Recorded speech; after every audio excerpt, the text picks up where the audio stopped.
Do we have greater concern for our fellow Americans than we do people from other parts of the world? Should we? I mean, that's an interesting philosophical question. I know Chinese philosophers have thought about that question a lot.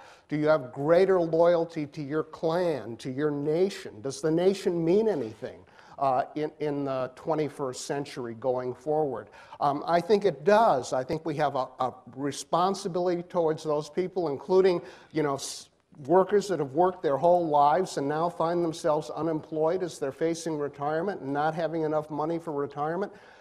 Think about the competition that we're going to generate. I mean, I understand why big business wants unlimited immigration. Big business loves unlimited immigration to drive wage levels down in this country.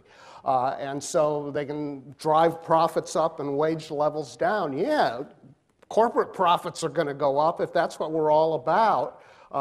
You're going to get the corporate profits up, but you're also going to get wage levels down. Why don't American students go into science, technology, engineering, and mathematics, right? Do you ever wonder about that? I wonder about that all the time. Why do we have to have a STEM jobs bill just to bring in science, technology, engineering, and mathematics? What's the matter with American students? Why do they all want to go to law school, right, and study with me?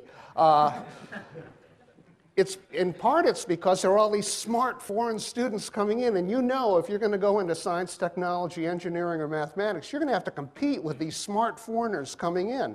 And you want to do that? You want to stake your career on competing with these smart foreign students? So the competition is real, and we need to decide, what is our priority? Is it taking care of our fellow Americans first?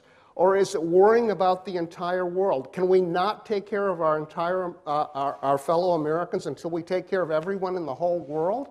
I don't think so. Can I let Brian respond? Sure. I care about my children far more than I care about other Americans or other human beings. I love my children, and yet there are many things I will not do to help them.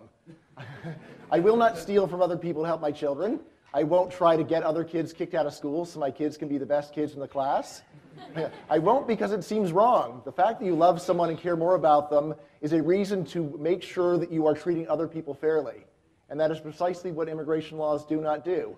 Immigration laws are not about saying we're going to take care of Americans as long as we're treating other people fairly. It's about saying we're going to take care of Americans no matter what the cost that we impose on other people. And that is really what immigration restrictions come down to. It's saying that we're so concerned about a few people here that we're willing to inflict enormous harm on other people who've done nothing wrong. They just happen to be born on the wrong side of the border. In terms of the economics of what Jan is saying, yes, you can always look and find ways that you're losing from things.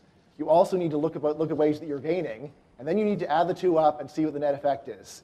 If we were to actually run a world on the principle of try to get rid of anyone who might compete with you by being better than you in anything, what kind of a world would this be? What kind of an economy would it be? We would be living in dire poverty.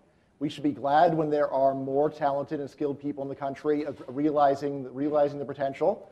Most of the time we gain from them because usually we're trading with them. Sometimes we lose because we're competing with them. But it's important to remember the bottom line, total amount of stuff produced in the world.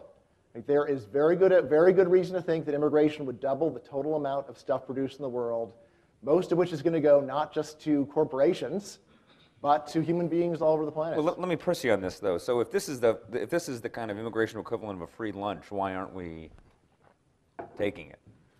I think the reason why we're not taking it is because most people are economically illiterate.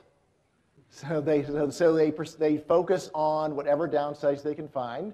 And second of all, people suffer from what I call anti-foreign bias.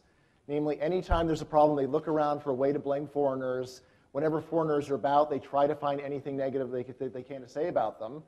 Very rarely do people take a deep breath and say, let's consider, first of all of the good and all the bad added up. And second of all, rarely do people consider, am I doing wrong to a foreigner? Should I feel bad that I have mistreated someone who wasn't born in this country? And this is yet a question that we all should be asking ourselves.